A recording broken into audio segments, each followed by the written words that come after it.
She waited for him, day after day, through the seasons, through the years, never questioning, never wavering.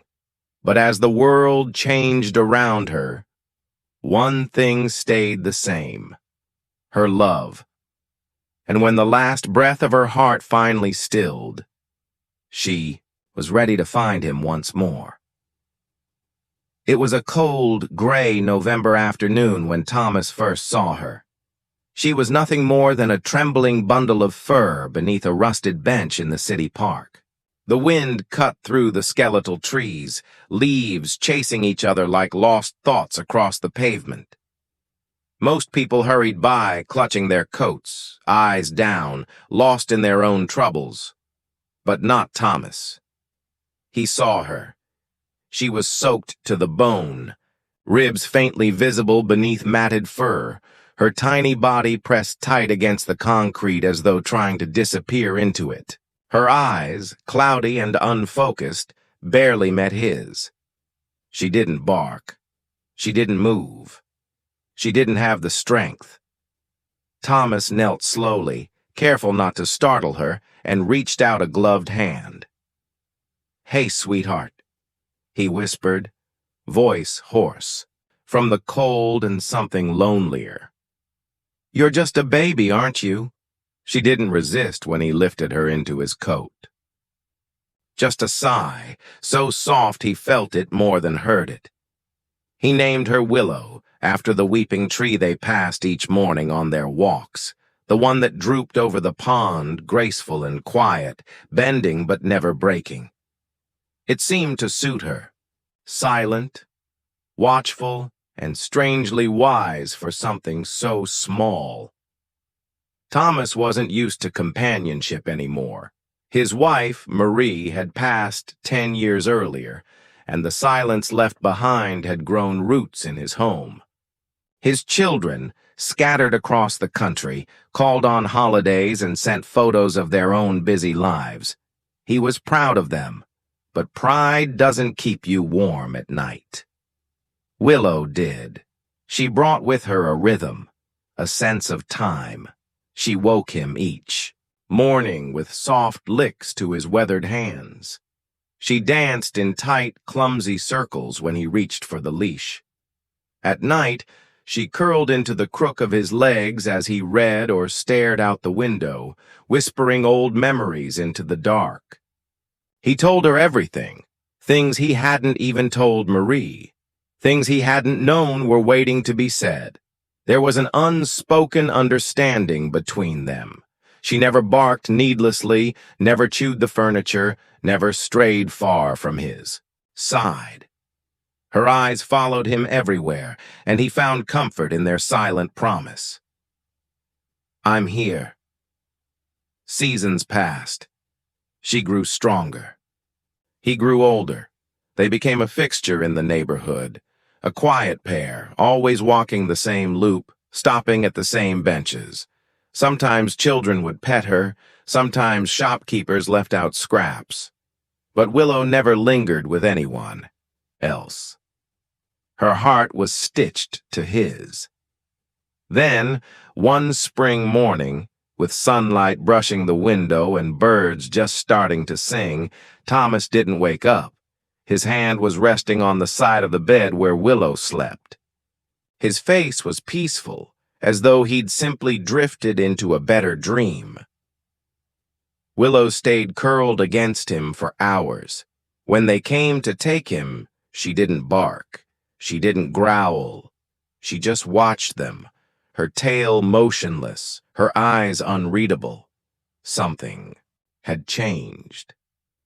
Something in the world had gone quiet again, and Willow, once rescued, now found herself adrift. Willow didn't understand. Days blurred into each other, a haze of uncertainty, and still she waited. She had always waited. Waited for Thomas to return from his morning walks.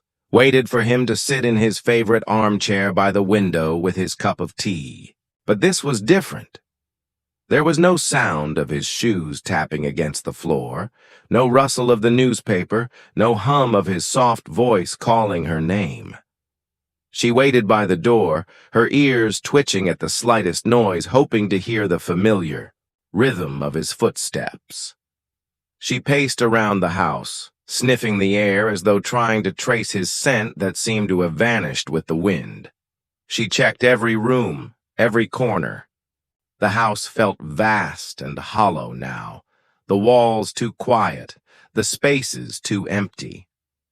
Strangers came in and out, carrying boxes, wiping their eyes, speaking in hushed tones. Their voices were strange to her, their hands unfamiliar as they patted her gently, but she didn't want their comfort. She wanted Thomas. She wanted him to say, "It's okay, Willow, I'm here. Let's go for a walk." But he didn't come. Days turned into nights, and Willow's confusion deepened. She waited by the door, curled up by the fireplace, and sometimes she even sat on the couch where Thomas used to sit, resting her head on the cushion, listening for him. Eventually, she was taken to the shelter. The humans thought it would be better for her, safer, they said. But the shelter was nothing like home. The noise, the smell of too many bodies, the unfamiliar faces, it overwhelmed her. She couldn't understand any of it. She couldn't understand why Thomas wasn't there, why she was now among strangers.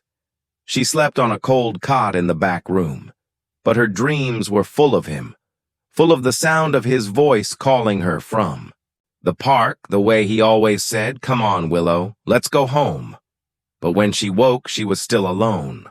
On the third night, she couldn't take it any longer. With the instinct of a creature who had known loss far too young, she bolted. She slipped through a crack in the shelter's fence, her paws pounding against the pavement, her heart frantic with need, with loss. She ran through the streets, across the fields, until she found herself standing at the cemetery gates, breath coming in short, desperate gasps. The cemetery was quiet, as if it had been waiting for her. She recognized the place. His place. She padded through the rows of headstones, her body aching with every step, until she reached the one she knew best. It was the willow tree, her favorite tree, the one Thomas had always admired for its quiet grace, its soft droop, as though it were bowing to the world. And beneath it, she found the grave. It was freshly dug, a mound of earth still unsettled. And there, in the soft mud beside it, she curled up, pressing her aching body against the cold stone. Her head rested on the ground and her eyes closed, but her heart remained wide open, filled with a longing that stretched far beyond what she could understand. The cemetery keeper, an old man named Elias, found her there the next morning. He approached her slowly, speaking in the soft tone of someone used to the weight of sadness. "You're a loyal one, aren't you, girl?" But Willow didn't stir. She didn't move from her spot. She didn't rise to greet him, didn't bark. She lay as still as the grave beneath her, a statue carved in grief, as though waiting for something that might never come. Elias tried to coax her away with kind words, with food, with water, but she wouldn't budge. She had no interest in comfort. She had no interest in anything but him, the man who would never return. Days passed, then weeks. The people of the town began to notice the dog at the grave, her fur matted, her eyes dark with sorrow, but unwavering in her vigil. They brought her food, blankets, and even built her a small shelter near the headstone. They called her Loyal, Heart, a name that seemed too perfect, too fitting for a dog who refused to leave the one place that had meaning left. And so every day, Willow lay there, Every night she curled into a tight ball against the cold stone, her eyes fixed on the name carved into the marker. Thomas. She waited for him, even though she knew in her heart he would never return. She waited because she had always waited, and some bonds were too strong to break, no matter how long the wait. The seasons changed. 12 winters came and went, each one colder than the last. Each year the snow fell heavier, coating the cemetery in a layer of white that seemed to bury the world beneath a thick, silent blanket. But Willow didn't care for the cold. She didn't care for the ice that crept into her bones or the frost that clung to her fur. She was used to it by now. Used to the passing time and the endless waiting. She aged, as all things do. Her once sleek coat grew patchy and graying, the fur thinning around her muzzle until it was almost entirely silver. Her steps, once quick and light, became slower, more measured, as though the years had finally begun to weigh her down. Her eyes, once bright and sharp, became clouded, the light dimming, but never entirely fading. Yet still, she came. Every morning, like clockwork, she walked the now familiar path through the rusted gates of the cemetery. The world around her shifted, changed. Trees came and went, new headstones marked the passage of time, and the old town square slowly transformed into something more modern. But none of it mattered to her. The cemetery remained the same, anchored by the willow tree that bent toward the earth as though grieving, just as she did. Willow passed the rows of strangers' graves, their names forgotten to the winds. She had memorized every stone, every name carved into the earth, but they were always strangers. She walked with purpose, head down, her tail dragging along the ground, as if heavy with the weight of her own memories. No one interrupted her anymore, and no one tried to coax her away. She was a fixture now, an unspoken part of the cemetery's quiet beauty. The town had changed too. The children who had once watched her from the schoolyard as she sat by Thomas's grave had grown up, gone off to college, moved to faraway cities. But they remembered her. They remembered the dog who wouldn't leave, the dog who had waited for someone who would never return. And when they came home to visit, they would always stop at the cemetery, some to leave flowers, some to sit in silence, some to weep quietly beside her. There were always those who spoke to her like an old friend, the ones who said, "You're still here, aren't you, girl?" Still waiting for him, and Willow would look up at them, her eyes dark and heavy. But she never barked, never moved to greet them. She was always still, always watching, as though the world that had once meant something was now only a blur passing by. She didn't need to be loved by anyone. She didn't need their sympathy. She only needed him, the one person who would never walk through those cemetery gates again. Sometimes, when the air was particularly still and the sounds of the town were far away, Willow would rest her head on the cold stone of Thomas's grave. She would lay there, unmoving, as though listening for something, some faint whisper, some tremor in the earth, some sign that he was still out there, waiting for her to come home. But there was only silence, only the endless, unyielding silence of the earth, the trees, the wind that swept through the cemetery in long, mournful sighs. She would wait through the night, her body curled tightly against the stone, her heart beating with a rhythm known only to her. Every morning, when the sun rose and painted the sky in hues of gold and pink, she would stand, stiff from the cold, and make her way back to the shelter the townspeople had built for her. But she never stayed long. She would always return to the grave. return to him. 12 winters had come and gone, each one a reminder that time was slipping away, that her own years were fading like the seasons themselves. But still, she waited. For as long as her body allowed her, for as long as the earth beneath her feet held him, she would wait. And though she no longer had the strength to walk as quickly as she once had, she never faltered. She never turned away. She never gave up. She only waited for him to return. It was a stormy spring morning, the same season Thomas had passed. The clouds hung heavy, and the wind howled through the cemetery, rustling the leaves of the willow tree, which now stood as a somber silhouette against the gray sky. The air was thick with the scent of rain, and distant thunder rumbled, as though the heavens themselves were mourning the passing of time. Elias, the cemetery keeper, shuffled down the familiar path with the slow, deliberate steps of a man who had lived through too many seasons, too many losses. His back was stooped, his hands gnarled from years of tending to the graves, but his heart still carried the memory of every soul that passed through the gates of Loyal Heart Cemetery. For 12 years he had seen Willow every morning.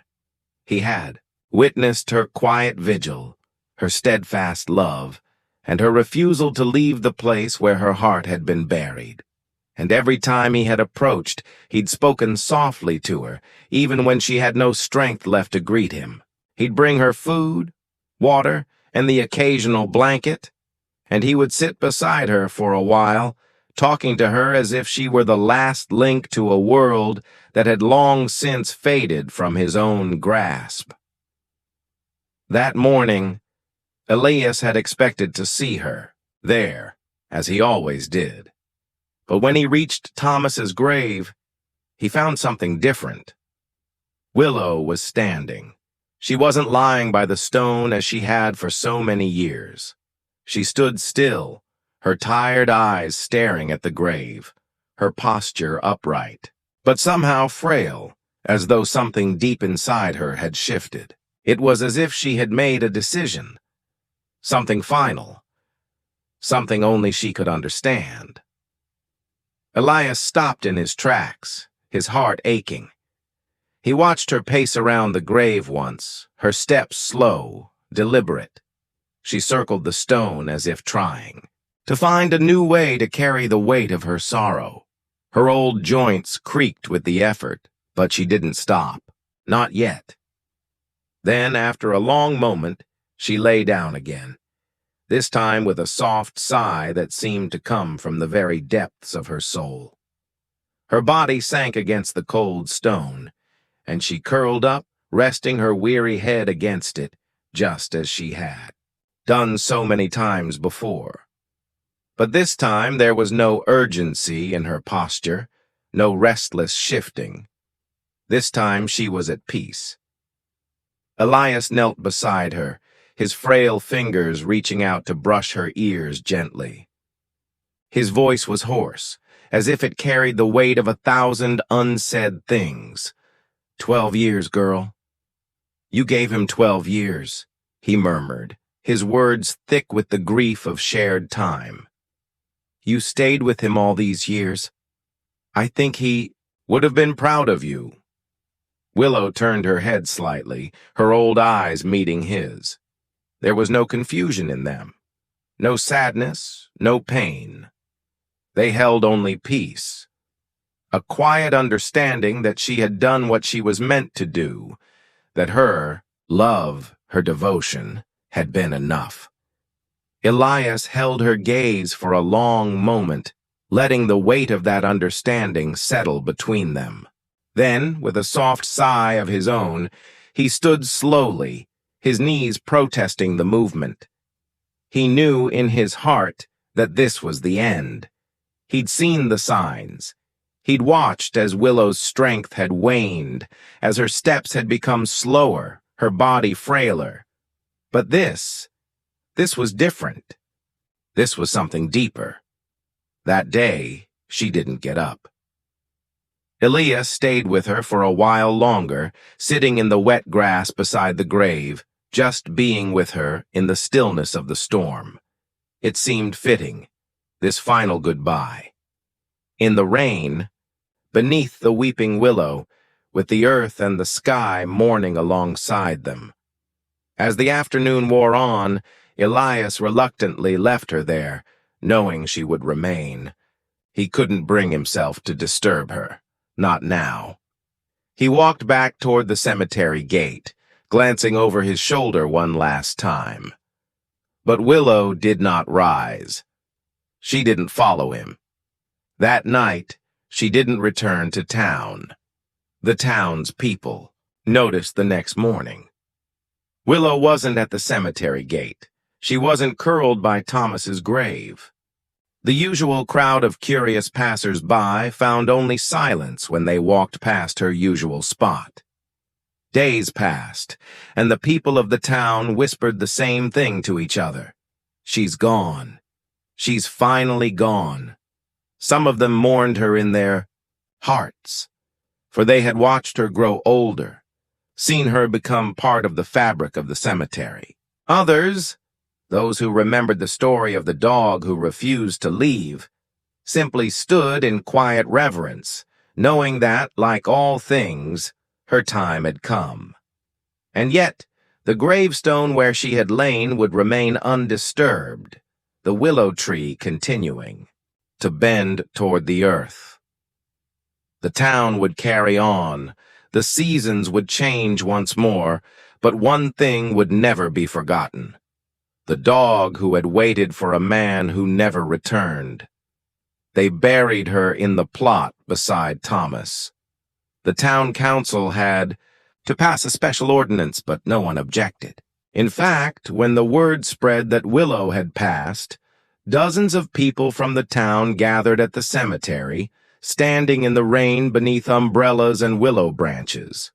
The weather was unrelenting, as if the heavens themselves were grieving the loss of a bond that had long outlived the years. The storm was heavy, but no one left. Elias, the old cemetery keeper, stood at the edge of the grave, his shoulders slumped from the weight of the years, his hands trembling as he held the small paper that contained his words. He had known Willow since the day she first arrived in the cemetery, and though he had seen his share of loss, this felt different. She had never been just a dog. She had been something more, something larger than life, a symbol of loyalty, of love without expectation, of a devotion so pure it transcended time itself. She had waited for Thomas, without question, without end. And now, her wait was over. Elias cleared his throat, the sound crackling through the soft murmurs of the crowd. She waited for him longer than most people wait for anything in life, he said, his voice soft but steady. She gave him 12 years. 12 years of love, 12 years of patience. And in the end, she gave him her peace. His eyes lingered on the freshly dug earth, the headstone now standing at the foot of the grave, small, unadorned, simple. Beneath her name was just one line, an inscription that spoke everything about her quiet journey. She never left, until she could. Elias's voice faltered for a moment, but he didn't stop. He couldn't. She's with him now, they're together again. And I think that's all she ever really wanted. The crowd was still. Some of them wiped tears from their eyes. Others simply stood in silent reverence. The rain continued to fall, but it no longer felt like sorrow. It was as if the earth itself were welcoming her home, back to the man she had loved so deeply, so selflessly. She had waited as long as she could, and now, at last, she was free.